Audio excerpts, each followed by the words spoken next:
Marias, podcast de histórias. Episódio de hoje: o bode branco que era homem.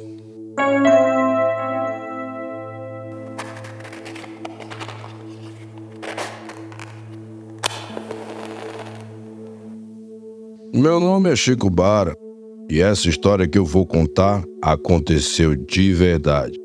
E ai de quem duvidar de mim. Quando eu era jovem, trabalhei numa fazenda de um homem muito rico. Era o seu Nazareno Praxedes. Pense num homem rico, pois pronto, era ele. Ele tinha tanta cabeça de gado que a gente se perdia na contagem. Mas o povo fala que nem sempre ele foi rico. Nasceu pobre, como todo mundo aqui. Ele morava numa tapera que só tinha a armação e o telhado de palha. Só que do dia pra noite a sorte desse homem mudou. Do nada apareceu rico. Dizem que um padrinho dele, que ninguém nunca ouviu falar, deixou uma botija pra ele. Dizem que era tanto dinheiro, mas tanto dinheiro que ele comprou muitas fazendas, terra de se perder à vista, um monte de cabeça de gado, contratou empregado e tudo mais que você pode imaginar que o dinheiro pode dar. Tudo que aquele homem tocava virava ouro. Só que ele foi ficando cada vez mais reservado, quieto, estranho. As pessoas quase não viam esse homem, a não ser o pessoal que trabalhava para ele. E aí, como eu disse, eu comecei a trabalhar em uma das fazendas dele. Ele precisava de um caba que fosse valente e bom de conta. E lá em Prainha, não tinha ninguém melhor que eu. Fui contratado como encarregado da fazenda. Eu chamei um espião de confiança para cuidar do gado e do restante dos afazeres. A gente se mudou para lá e começamos nossa vida. No começo, era tudo tranquilo. Mas depois de algumas semanas, começou a acontecer umas coisas muito da estranha. Os peões estendiam roupa no varal e elas sumiam. Aí, a roupa misteriosamente aparecia toda enrolada no arame farpado da cerca. Um dia, nós estava tudo no alojamento e vimos uma mão do lado de fora da janela puxar a camisa do Zé Boateiro com toda a força. Nós corremos tudo para ver quem foi. E quando olhamos para fora, a camisa estava lá, toda emaranhada no arame farpado. No dia seguinte, outras coisas começaram a acontecer. A gente estava almoçando, de repente jogavam terra dentro da comida. Outra coisa, se um peão fosse deitar na rede depois do almoço, o punho da rede era cortado. Às vezes, durante a noite, a gente escutava pedra sendo jogada no telhado. Aí, quando amanhecia, tinha um monte de pedra enfileirada no rodapé da casa. Quando não, de madrugada, a porteira do curral dos bois se abria e a gente tinha que sair correndo atrás deles no escuro. Era um Deus nos acuda. Por causa disso, um monte de peão ficou com medo dessas visagens e pediram as contas. Todo mundo dizia que a fazenda era amaldiçoada porque o seu Nazareno tinha feito um trato lá com coisa ruim para modo ficar rico. Mas eu e os outros peão, nós fiquemos. A gente não acreditava naquelas coisas, não. Até aquele momento, nunca tinha aparecido nada feio para nós. Até aquele momento. Porque quando seu Nazareno foi morar naquela fazenda que eu tomava de conta, as coisas começaram a ficar piores. Ele foi com a mulher, Dona Maria, e mais uns 4 filhos que ele tinha. Foi a primeira vez que eu vi aquele homem. Ele era baixinho, careca, mas ao mesmo tempo cabeludo, sabe? É que ele tinha cabelo do lado da cabeça que era grande. Ele andava devagar, com uma bengala.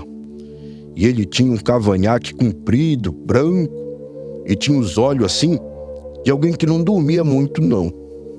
A beirada dos olhos dele era vermelha. E a parte branca toda amarelada, igual de quem tem hepatite, sabe? E para um homem que era podre de rico, ele até que se vestia bem simples.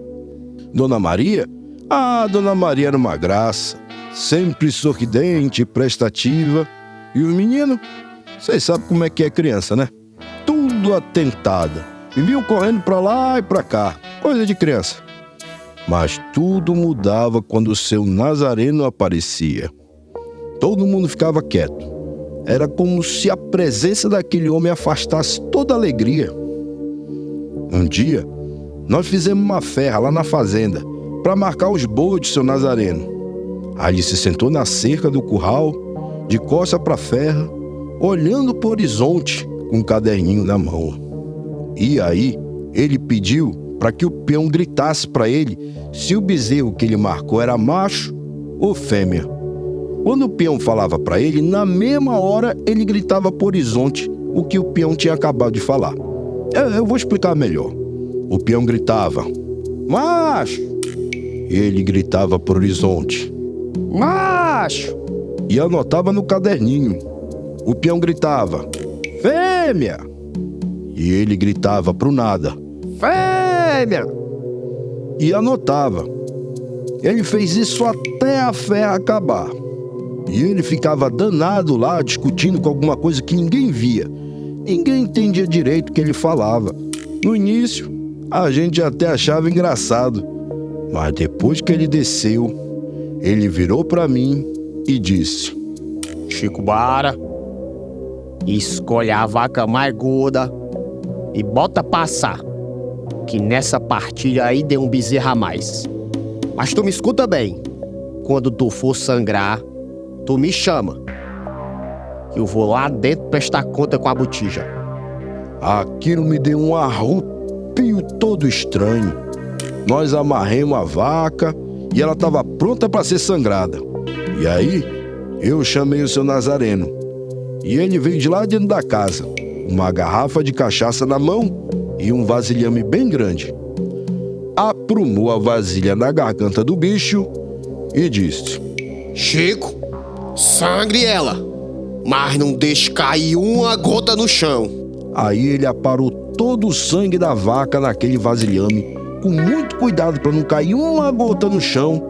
Depois ele pegou tudo e começou a andar no meio do campo. Era um descampado imenso, bem encapinado. A gente ficou olhando, acompanhando ele, pensando, onde é que esse velho vai? Mas numa piscada que a gente deu, o homem sumiu. Sumiu como que por encanto. Todo mundo ficou arrupiado. Mas logo a gente tratou de continuar o festejo e comer a carne. De repente, um dos filhos do seu Nazareno, um menorzinho, disse, hoje é dia dele visitar nós. Dele? Dele quem? Do bode. E logo Dona Maria correu e tratou de levar o moleque para dentro de casa. Logo depois ela voltou e ficou lá com a gente, conversando com todo mundo. Ela era uma mulher muito simples, sempre boa com a gente, muito atenciosa. E tinha um peão lá, um bem novinho, o Josias, que sempre ficava de conversa com ela. Ela tratava ele como se fosse um filho, sabe? Nessa hora que estavam os dois conversando, o seu Nazareno apareceu. Do mesmo jeito que sumiu, como que por encanto. Ele fez uma cara de bravo, deu um ralho na Dona Maria e ela entrou para casa.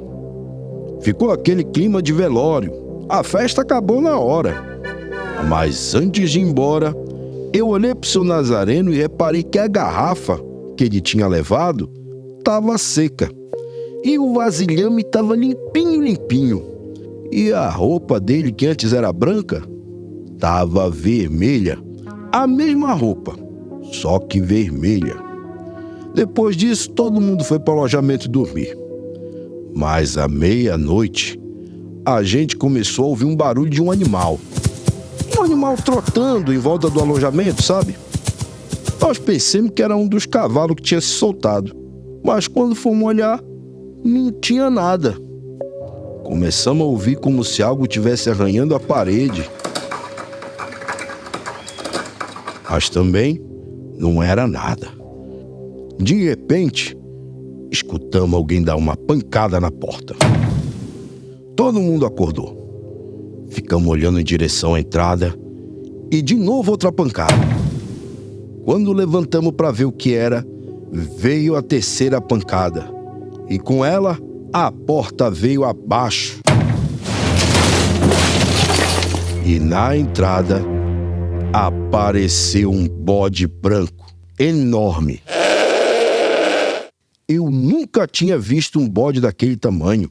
Ele entrou no alojamento e começou a destruir tudo. Parecia que ele estava procurando algo, mas no caso, era procurando alguém. Quando o bode bateu o olho no Josias, ele ficou todo enfurecido.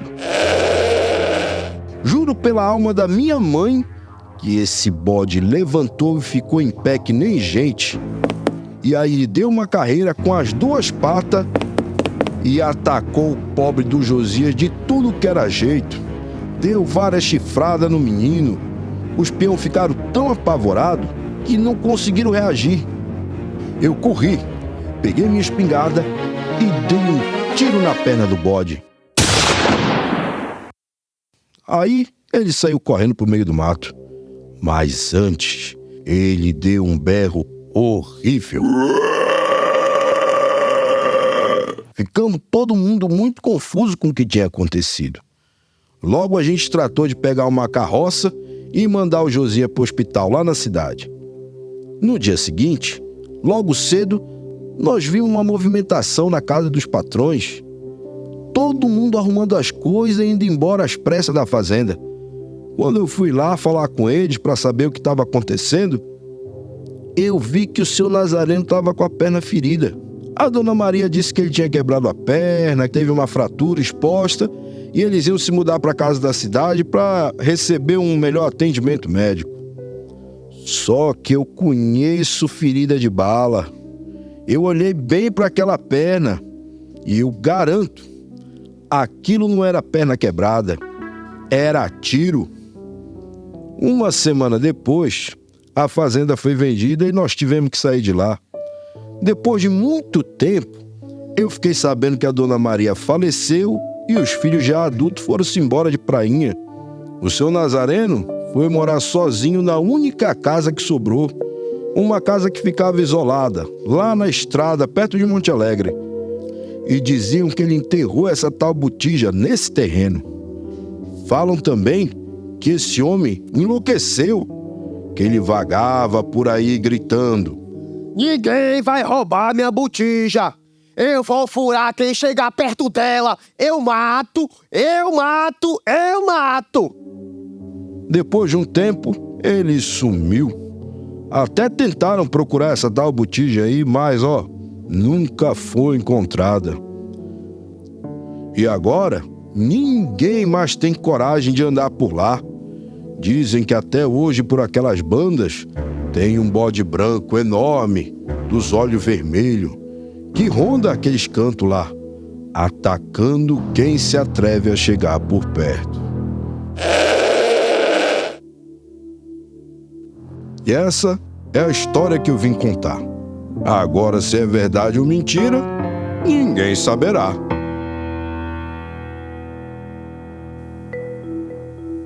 Esse episódio é inspirado nas histórias de Raimundo Bragança. Roteiro, narração e edição, AJ Takashi. Com as vozes de AJ Takashi, Alisson Lemos e Thaís Sawaki. Vinheta e trilha original, Felipe S. Ilustrações, Mitch Sawaki. Em Contarias Podcast é uma produção do Grupo Folhas de Papel.